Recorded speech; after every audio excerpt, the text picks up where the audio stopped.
자, 우리 기도하는 마음으로 한번 따라 하십니다. 억울한 일에 매이지 않게 하시고 주어진 일에 성실함으로 하나님께 보상받게 하소서. 할렐루야. 아멘.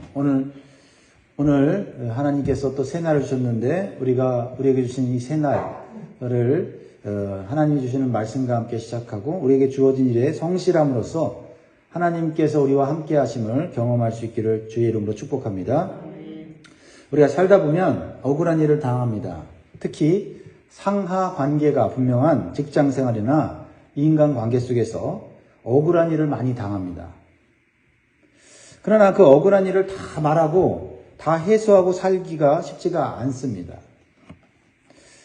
그래서 자칫 잘못하면 우리가 평생 억울한 일에 매여 살 수가 있어요. 우리가 억울한 일에 매여 살면 몸과 마음이 상하고 시간 낭비하고 에너지 낭비하고 그래서 한 번밖에 없는 인생을 허무한 인생으로 끝날 수가 있다라는 것입니다. 물론 억울한 일을 풀 수 있다면 그렇게 해야 합니다. 그러나 억울한 일이 다 내 힘으로 내 지혜로 해결되지 않습니다. 그러므로 해결될 수 없다면 거기에 집중함으로 인생을 허비하기보다는 하나님께 맡기고 오히려 내게 주어진 일에 최선을 다하면 하나님께서 때가 될 때 그 억울함을 해결해 주실 것입니다. 그리고 억울함 중에도 성실하게 행함으로 인해서 하나님이 복을 내려주실 거예요. 그러면 그 받은 복으로 우리는 오히려 그 억울함을 극복하고 상처를 치유받을 수 있다는 겁니다. 여러분 요셉의 인생을 잘 아시죠? 17세의 어린 나이에 형들에게 미움을 받아서 억울하게 노예 생활을 합니다. 그것도 낯선 땅 애굽에서 하지요. 그리고 노예 생활하는 중에도 억울하게 감옥 생활을 하게 됩니다.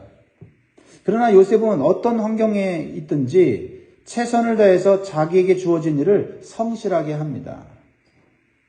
그러자 하나님께서 때가 되자 애굽의 총리가 되게 하십니다. 그리고 그의 억울함을 풀어주시는 거예요. 만약 요셉이 억울함 때문에 인생을 소비하고 망나니처럼 살았더라면 그는 억울함을 풀지도 못할 뿐더러 하나님 앞에서도 할 말이 없는 인생을 살았을 겁니다. 그러나 요셉은 억울함 속에서도 자신에게 주어진 일을 성실하게 했기 때문에 하나님의 복을 받게 되었고 그리고 형들에게 복수하기보다는 형들을 오히려 용서를 베푸는 승자의 여유까지 누리게 되었어요. 그래서 자신의 억울함을 다 풀 수 있는 그런 은총을 받았습니다. 우리는 오늘 본문을 통해서 성도의 억울함을 해결해 주시고 성실한 자에게 복을 주시는 하나님을 믿어야 될 줄 믿습니다. 오늘 본문에 보면 야곱이 20년 동안 외삼촌 라반 밑에서 억울한 일을 많이 당하며 살았어요. 야곱은 약자였고 라반은 강자였기 때문이에요. 그래서 41절에 보면 야곱이 자신의 20년의 생활을 이렇게 얘기합니다. 내가 외삼촌의 집에 있는 이 20년 동안 외삼촌의 두 딸을 위하여 14년, 외삼촌의 양떼를 위하여 6년을 외삼촌에게 봉사하였거니와 외삼촌께서 내 품삯을 10번이나 바꾸셨으며 한마디로 말하면 야곱은 억울한 인생을 살았다는 거죠. 그러면서도 말 한마디 제대로 하지도 못하고 인내하면서 자신에게 주어진 일에 성실하게 살아왔다고 말하고 있는 거예요.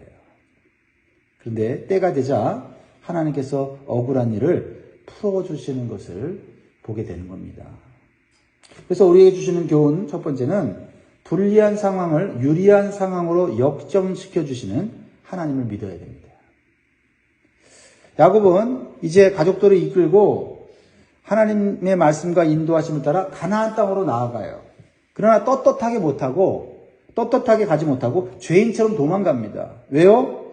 외삼촌 라반의 거친 성격을 알기 때문에 말하고 갔다가는 무슨 일을 당할지 몰라요. 그래서 두려워서 몰래 도망갑니다. 그러자 분노한 외삼촌 라반이 쫓아와서 불같이 분노하면서 해하려고 했습니다. 그러나 하나님께서 라반을 막으셨어요. 그리고 야곱을 결코 해하지 못하도록 경고하셨습니다. 그리고 오히려 야곱이 큰 소리 칠 수 있는 역전의 상황을 만들어 주셨어요. 자, 보세요. 36절에 보면 야곱이 노하여 20년 동안 한마디 못하고 쭈그리면서 그냥 자신에게 주어진 일에 성실하게 했는데 이제 하나님께서 야곱을 하여금 이 삼촌 라반을 책망하게 할 수 있는 기회를 주신 거예요. 그건 야곱이 생각지도 못한 거예요. 그래서 36절에 보면 야곱이 노하여 라반을 책망할세. 야곱이 라반에게 대답하여 이르되 내 허물이 무엇입니까? 무슨 죄가 있기에 외삼촌께서 너희들을 급히 추격하나이까? 이 외삼촌의 제 허물을 말할 수 있는 기회를 하나님 주시는 거죠. 37절에 보면 외삼촌께서 내 물건을 다 뒤져보셨으니 외삼촌의 집안 물건 중에서 무엇을 찾아내었었나이까? 여기 내 형제와 외삼촌의 형제 앞에 그것을 두고 우리 둘 사이에 판단하게 하소서. 사실 뭐 잘잘못을 또 따지자면 야곱도 큰 소리를 칠 수 있는 상황은 아닌데 하나님께서 야곱의 손을 들어주셨다는 거예요. 외삼촌 몰래 도망올 때만 해도 상황이 야곱에게 불리했어요. 그러나 하나님께서 야곱의 불리한 상황을 유리한 상황으로 만들어 주셨어요. 왜 그랬을까? 라반은 하나님을 믿고 의지하지 않았지만 야곱은 하나님을 믿고 의지하면서 그 억울함을 참아내고 인내했기 때문이에요. 무엇보다 야곱은 억울하고 불리한 상황 중에서도 하나님의 뜻과 계획을 따르려고 힘썼기 때문이에요. 우리는 무엇에 집중해야 되는지를 분명히 이 말씀을 통해서 봐야 돼요. 우리에게 억울한 일이 있어요? 그러나 억울한 일에 집중하면 결코 억울한 일을 해결할 수 없어요. 그러나 하나님께서 나에게 주어진 일에 집중하고 성실하면 하나님께서 내 억울한 일을 풀어주십니다. 그래서 우리가 억울한 일을 당할 때 사람 의지하지 말고 사람에게 기대하지 말고 하나님을 믿고 기대하고 인내해야 한다는 겁니다. 이상만큼 억울한 사람도 없어요. 블레셋 땅인 그랄 땅에서 우물을 여러 차례 빼앗깁니다. 얼마나 억울하겠어요. 우물을 힘들어서 파놓으면 빼앗고 누구는 죽어라고 일하고 누구는 번 돈 가지고 편하게 살고 말이죠. 세상이 그런 모습이 있어요. 얼마나 억울합니까? 그러나 이삭은 그 억울한 일에 집착하지 않고 새롭게 주어지는 일에 집중했어요. 왜요? 억울한 일 내가 해결할 수 없어요. 그러나 새로운 일에 집중하면 하나님이 그 새로운 일에 복을 주시잖아요. 그러자 하나님께서 때가 됐을 때 그 억울한 일을 해결해 주셨어요. 그리고 정직하고 성실한 삶에 대해서 하나님은 큰 축복을 주심으로 나중에는 자신을 괴롭혔던 아비멜렉 왕이 찾아와서 무릎을 꿇고 평화조약을 맺지 않습니까?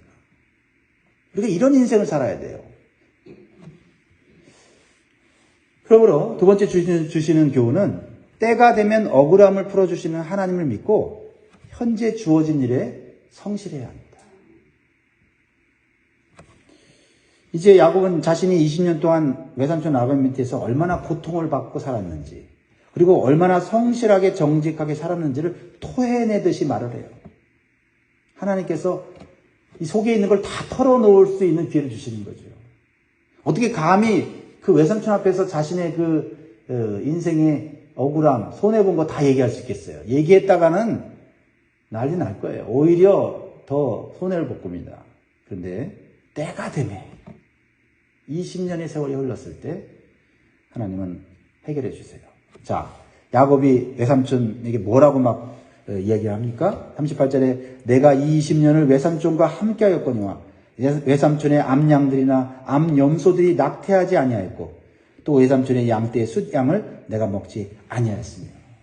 뭘 얘기하는 겁니까?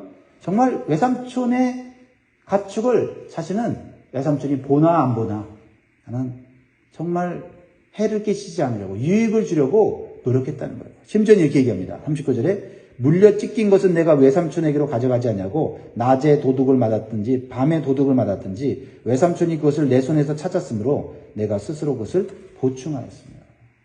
자기 잘못 아니에요. 그런데 외삼촌이 돌보라고 하는 양떼 중에 도둑질 당하거나 아니면 물려 찢긴 거, 그거 야곱 잘못 아니지만은 야곱이 자기가 대신 물어냈다는 거예요. 이렇게까지 하면서 삼촌 라반의 이 재산을 증식시켰어요. 근데 아무 말도 하지 않았어요. 억울하지만 아무 말도 하지 않았어요. 그러면 40절 이렇게 말해요. 내가 이와 같이 낮에는 더위와 밤에는 추위를 무릅쓰고 눈 붙일 겨를도 없이 지냈나이다.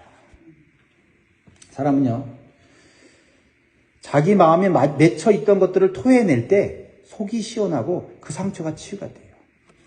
그러나 모든 일에는 때가 있어요. 아무 때나 자기의 억울한 일을 말하고요, 아무 때나 자기가 손해난 거를 말하면요, 그거 해결 못 받습니다. 그리고 억울한 일에 매여 살면 자신의 인생이 망가지는 거예요. 시간 낭비, 에너지 낭비되는 거예요. 그러나 야곱은 외삼촌 라반 밑에서 억울한 일을 당하고 자기가 손해를 보면서도 이 라반의 재산을 증식시켜 주었어요. 그 억울한 일로 상처받았지만 야곱은 하나님이 함께 하시고 보상해 주심으로 그 상처를 이길 만한 축복을 받은 줄로 믿으시기 바라요. 여러분, 억울한 일은 언제 말하냐? 하나님 축복 받았을 때 말하는 거예요. 억울한데 억울한 일에 매여서 인생이 초라해졌을 때 억울한 일 얘기하면 더 불행해집니다.